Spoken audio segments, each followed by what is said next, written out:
Olá, amada irmã, graça e paz. Eu espero que você esteja bem. Eu sou o pastor Fábio e gostaria de te convidar para uma reflexão bíblica. Mas antes, preste atenção nessa história verídica que aconteceu nos Estados Unidos. O médico ortopedista que virou pianista e compositor após ser atingido por um raio. Isto mesmo, uma história, um fato no mínimo intrigante, mas que nos causa bastante estranheza, não é? Um médico, ele após ter sido atingido por este raio, uma pessoa que estava próxima dele precisou fazer massagem cardíaca nele, quer dizer, ele estava praticamente morto, mas ele retomou a vida. E aí, algumas semanas depois, exercendo a sua atividade médica, normalmente ele começou a sentir uma vontade quase que incontrolável de ouvir música clássica, tocada ao piano, coisa que ele nunca havia dado bola. Mas aí o tempo foi passando e ele passou então a sentir vontade de reproduzir essas músicas clássicas no piano, músicas de Chopin, estas obras da música erudita, e ele não sabia tocar piano. Contratou uma professora, aprendeu a tocar e hoje ele é um concertista profissional, compõe as suas músicas, além de reproduzir obras de Chopin e de outros artistas, né? Bom, alguém poderia dizer, este homem nasceu de novo. Pois é.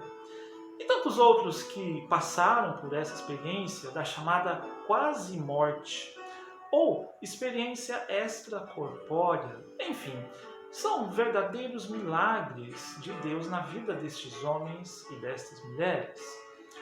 Mas eu pergunto, será que essas pessoas realmente nasceram de novo? E você, já nasceu de novo? Este é o tema de hoje, é o tema deste sermão, o novo nascimento.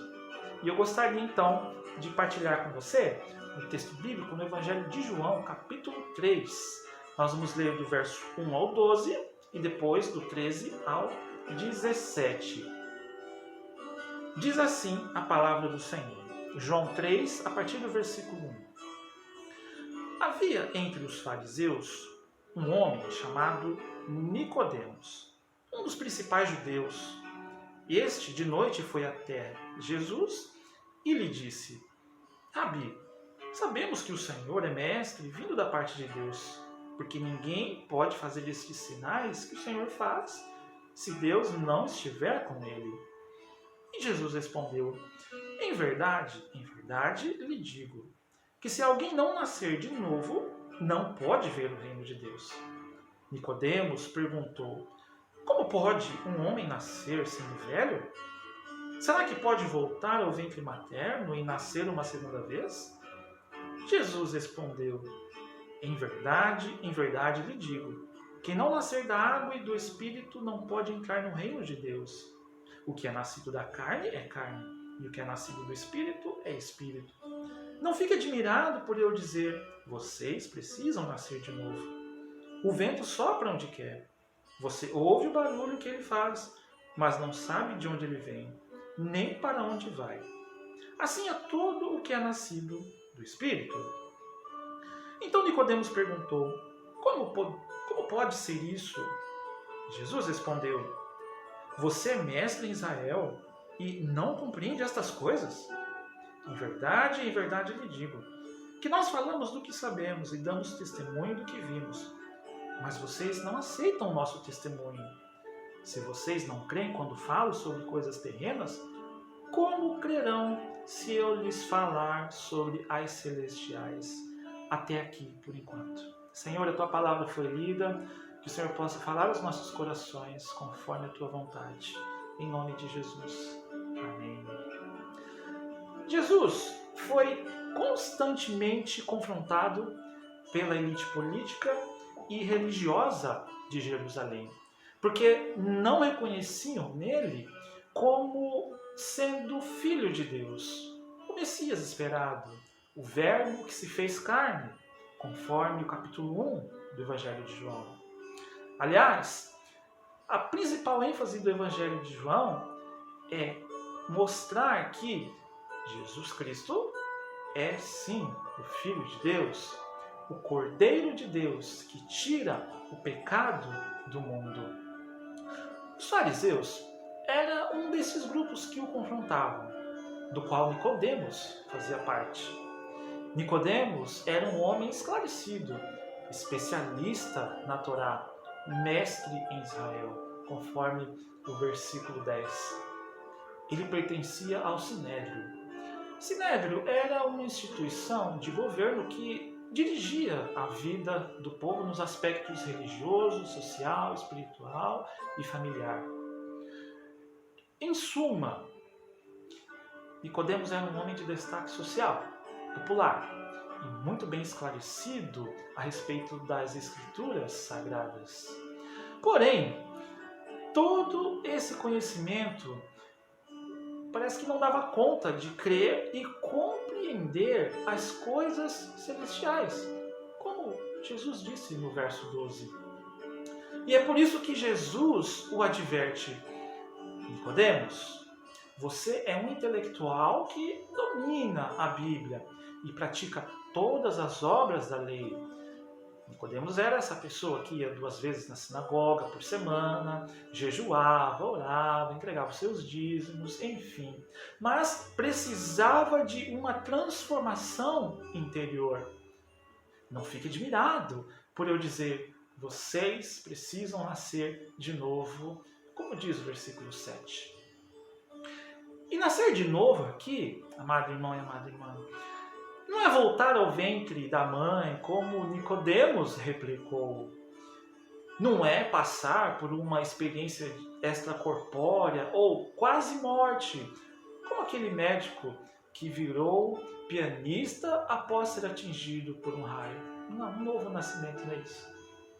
E também não é algo inédito, que passou a existir, uma criação.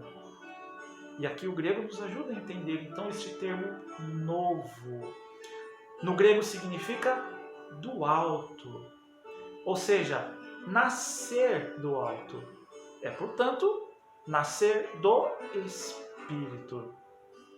Então aqui, amados e amadas, eu gostaria de fazer 3 destaques importantes para a nossa reflexão. Primeiro, o novo nascimento é a transformação de Deus que Deus opera na alma. Não vivo mais para mim, mas para Deus. Morrer para o mundo e reviver para Deus.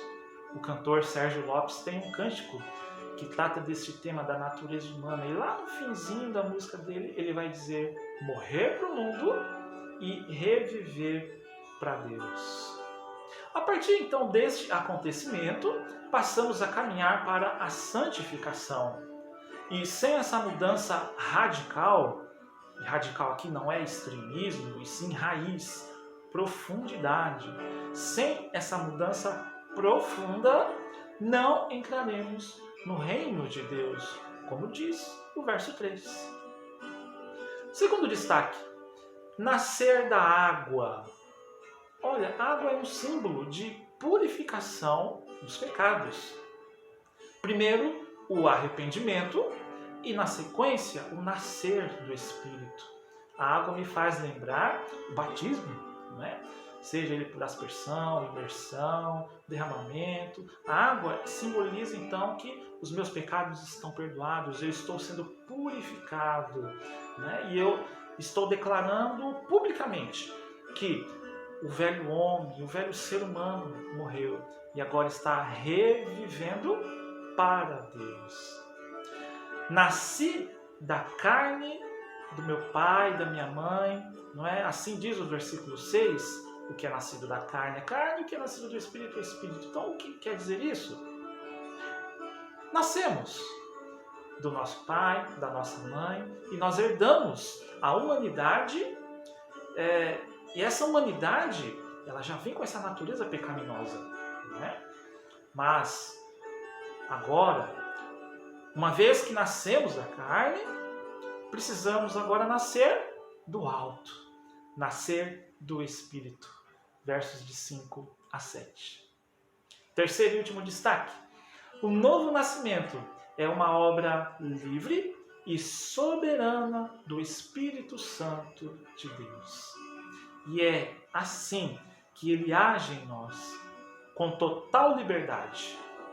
O Espírito Santo ele não se limita a estruturas, não se limita a organizações, a ideologias, não.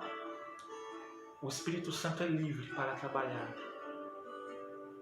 A igreja metodista, da qual eu pastoreio aqui em Santa Isabel, eu tenho certeza que tantas outras que se encontram nesse momento fechado por conta da pandemia, eu tenho certeza que a obra de Deus não parou com a chegada da pandemia e o distanciamento social. Porque se o templo está fechado, o Espírito sopra aqui no modelo online. Porque o Espírito sopra onde quer, como quer e a hora que Ele quer. No versículo 8.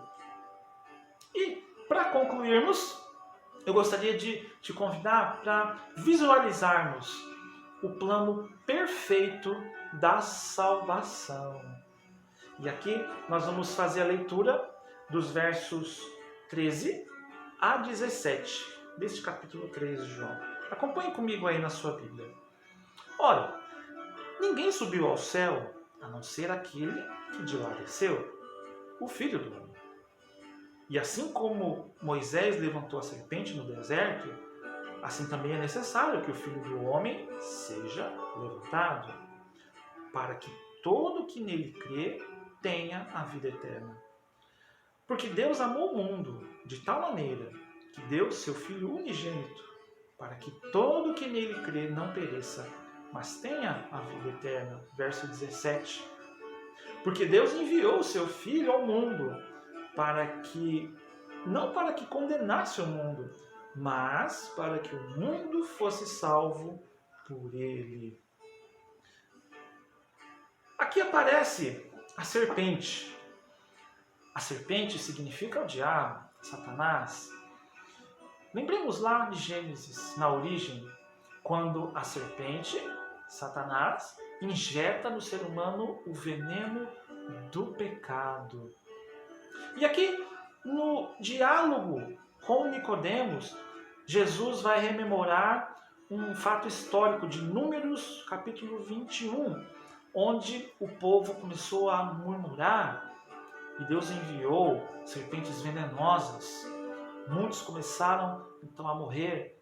E eles clamaram a Moisés, pediram: Moisés, clame a Deus para que isso cesse.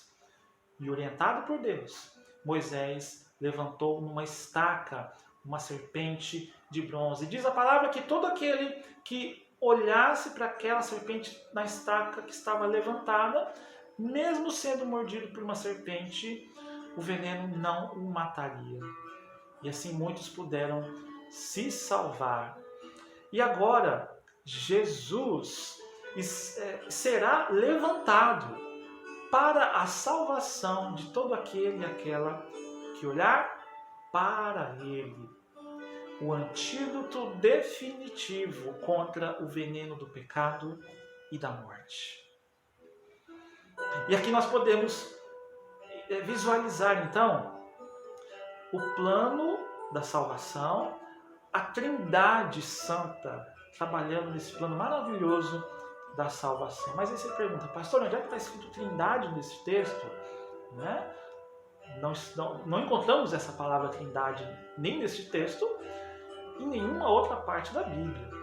Mas, do início ao fim das Escrituras Sagradas, nós podemos ver a ação do Deus Pai, do Deus Filho e do Deus Espírito Santo agindo em favor da humanidade, em favor da minha vida e em favor da sua vida.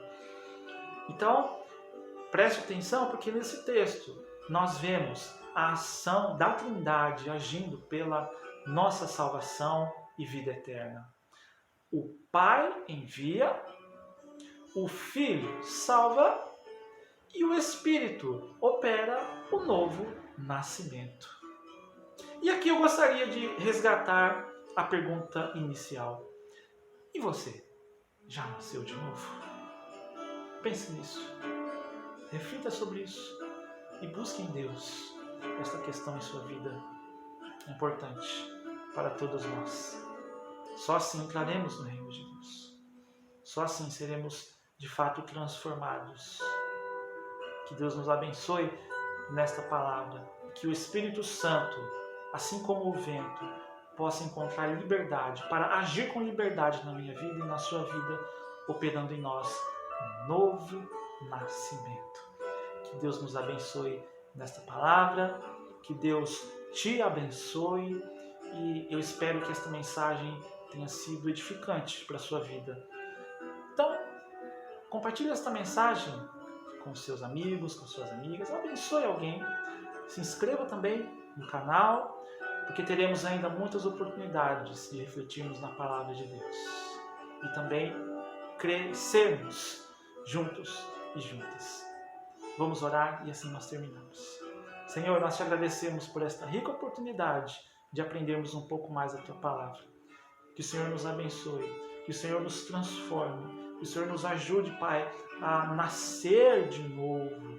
Opera em nós, Espírito Santo de Deus. E assim nós te louvamos pelo teu grandioso amor, pelo plano perfeito da salvação nas nossas vidas, na vida deste irmão, desta minha irmã. Oramos em nome de Jesus. Amém. Um forte abraço, nos vemos na próxima oportunidade.